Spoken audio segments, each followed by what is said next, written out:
Bienvenue sur Histoire Vraie Pro. Aujourd'hui, une histoire qui commence dans la confusion la plus totale, une histoire de famille, de trahison et de secrets si sombres qu'ils menacent de tout anéantir. Une histoire qui vous tiendra en haleine jusqu'à la dernière seconde, jusqu'à l'amen. Alors, installez-vous confortablement et n'oubliez pas de vous abonner à la chaîne, d'activer la cloche pour ne rien manquer de nos récits et de liker cette vidéo si elle vous touche. Votre soutien est notre plus grande motivation.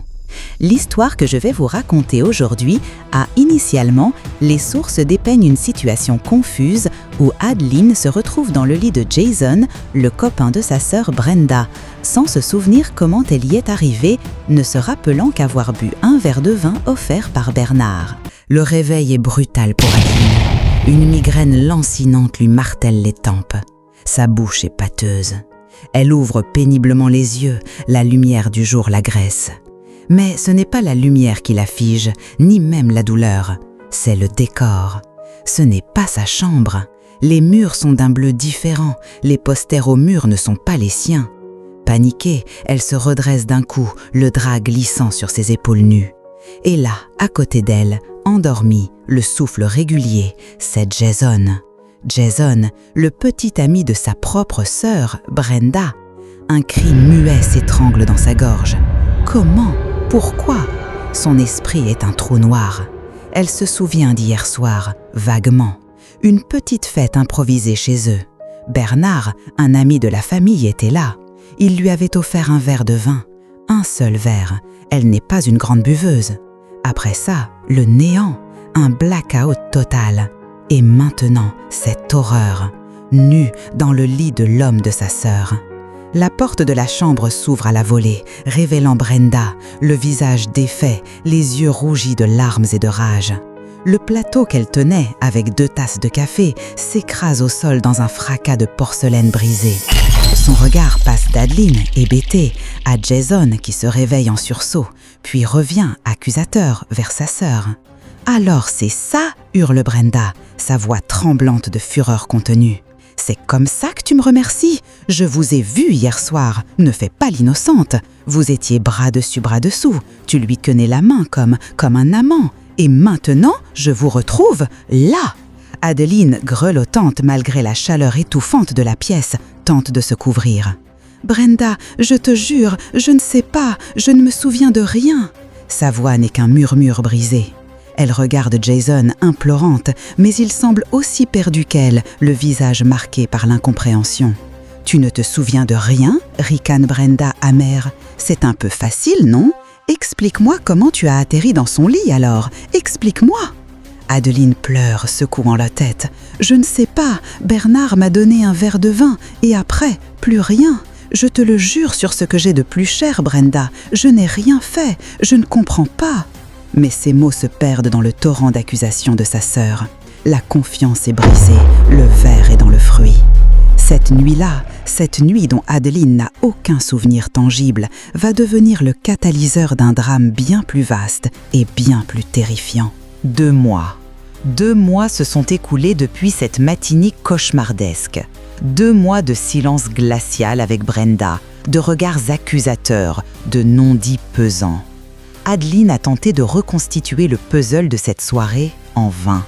Bernard, interrogé, a simplement haussé les épaules, affirmant qu'elle avait peut-être un peu trop bu, rien de plus.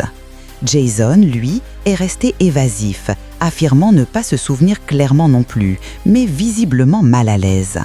La culpabilité semblait flotter dans l'air, mais Adeline s'accrochait à son innocence, à ce vide dans sa mémoire, comme à une bouée de sauvetage.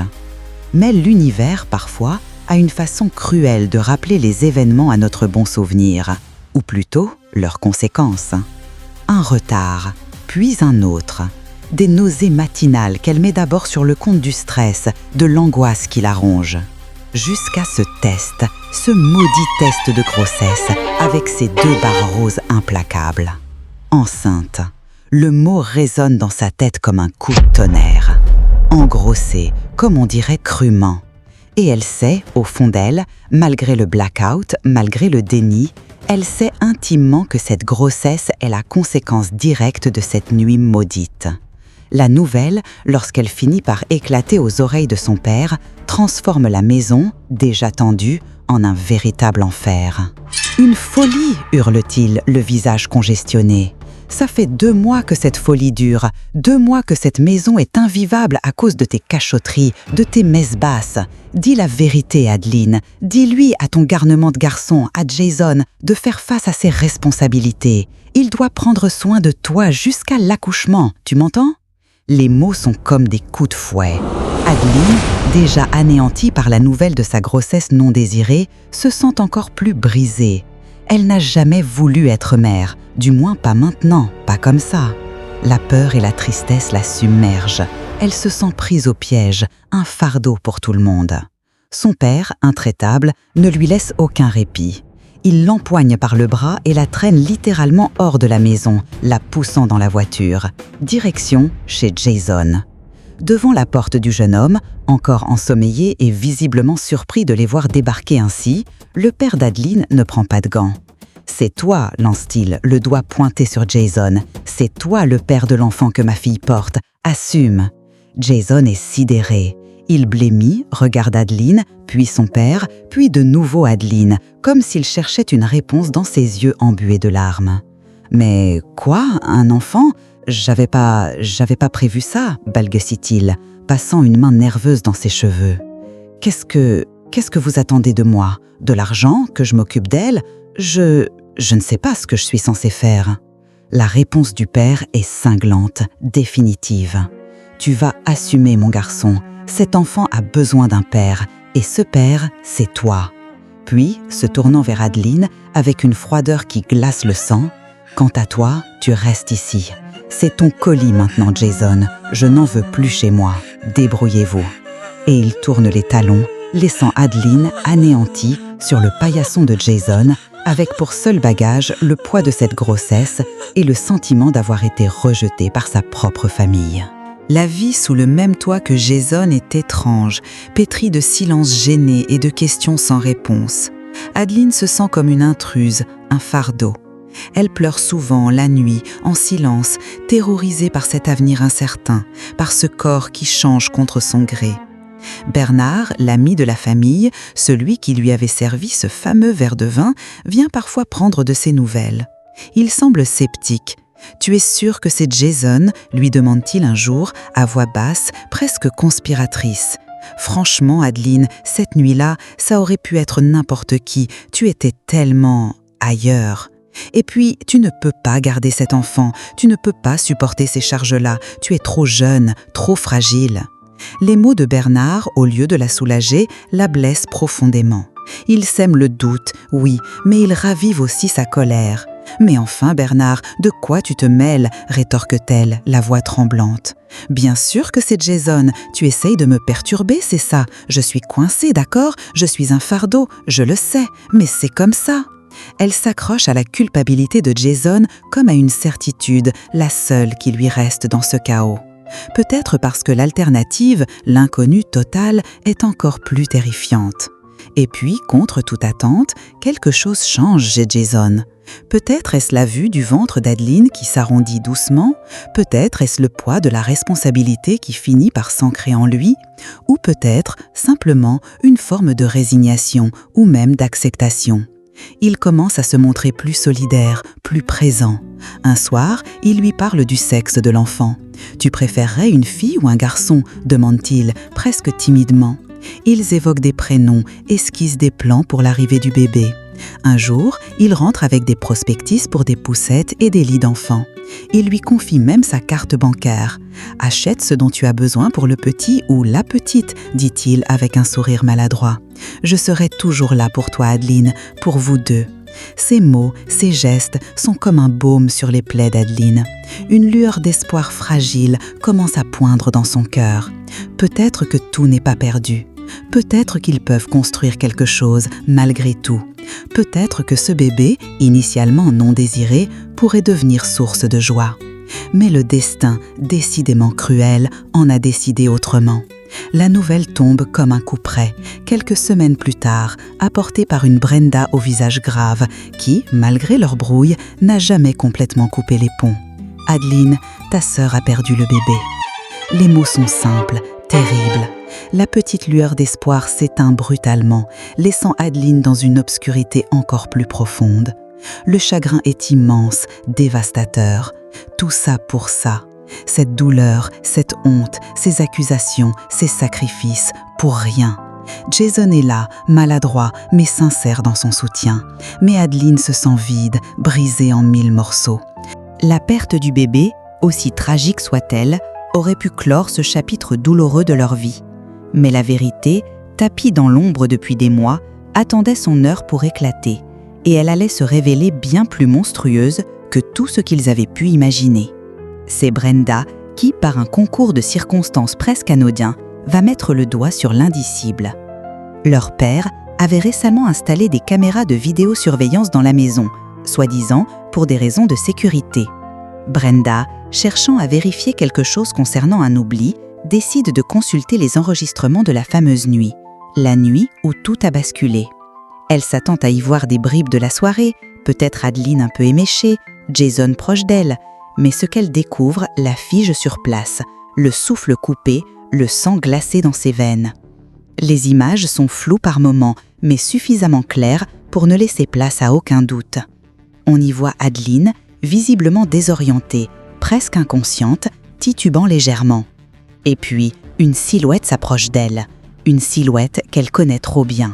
Ce n'est pas Jason, ce n'est pas Bernard, c'est leur père, son propre père. La vidéo, crue, impitoyable, montre l'inimaginable. Leur père, abusant de sa petite sœur, abusant d'Adeline, profitant de son état de faiblesse manifeste, de son inconscience provoquée par on ne sait quelle substance ajoutée à ce verre de vin. Brenda sent la nausée la gagner. C'est un cauchemar éveillé. Elle rembobine, regarde à nouveau, espérant s'être trompée. Mais non, la vérité est là, implacable, gravée dans ces images terrifiantes. Toute cette mascarade, la fureur de son père contre Adeline, contre Jason, ses accusations, c'était lui, l'architecte de toute cette horreur, lui, le coupable.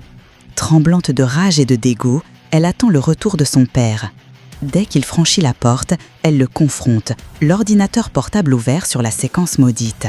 « Regarde !» hurle-t-elle, la voix brisée par l'émotion. « Regarde ce que tu as fait. C'est ça, ta folie ? C'est ça, ta maison invivable ? C'est toi, l'investigateur de toute cette mascarade. Tu as fait ça à ta propre fille, à Adeline, la chair de ta chair ?» Le père, d'abord surpris par la violence de l'attaque, blêmit en reconnaissant les images. Il tente de nier, balbutie des excuses incohérentes. Mais face à la détermination de Brenda, face à la preuve irréfutable, il finit par s'effondrer. Acculé, il murmure « Je ne savais pas que ça allait se retourner contre moi comme ça. Je suis désolé, tellement désolé. » Désolé ? Le mot sonne comme une insulte aux oreilles de Brenda. Tu es désolé ? Tu as abusé de ta fille, tu as détruit sa vie, tu as détruit la nôtre. Tes excuses, tu peux te les garder. Maintenant, tu vas prendre soin d'Adeline. Tu vas réparer ce que tu as cassé, si tant est que ce soit possible. Mais une chose est sûre, tu n'es pas notre père, plus jamais. La vérité, enfin révélée, est d'une noirceur absolue. La grossesse non désirée d'Adeline n'était pas le fruit d'une liaison cachée ou d'une erreur de jeunesse. Elle était la conséquence d'un acte d'inceste, d'un abus odieux perpétré par celui qui aurait dû la protéger plus que quiconque. Son trou de mémoire, cette amnésie salvatrice, était sans doute la défense de son esprit face à l'indicible. Jason, accusé à tort, manipulé comme Adeline, avait été la victime collatérale d'un plan machiavélique orchestré par un monstre au visage familier. La confusion initiale, la douleur, la honte, tout prend un sens nouveau, terrifiant. La maison, autrefois un foyer, est devenue le théâtre d'une tragédie insondable. Et pour Adeline, pour Brenda, le chemin vers la guérison s'annonce long, ardu, incertain. Le mal a été fait, la confiance a été pulvérisée et les cicatrices, invisibles et profondes, mettront des années à peut-être, un jour, se refermer. Mais la vérité, aussi douloureuse soit-elle, est désormais sur la table. Amen. Une histoire qui dépasse l'entendement, n'est-ce pas ? La réalité est parfois bien plus sombre que la fiction. Qu'avez-vous pensé de ce récit, de la tournure finale des événements? Laissez-nous vos réactions en commentaire. Nous sommes curieux de lire vos avis. N'oubliez pas de liker cette vidéo si elle vous a marqué, de la partager et surtout de vous abonner à Histoire Vraie Pro pour ne pas manquer nos prochaines histoires, toujours aussi intenses et bouleversantes. Merci de nous avoir suivis et à très bientôt pour une nouvelle Histoire Vraie.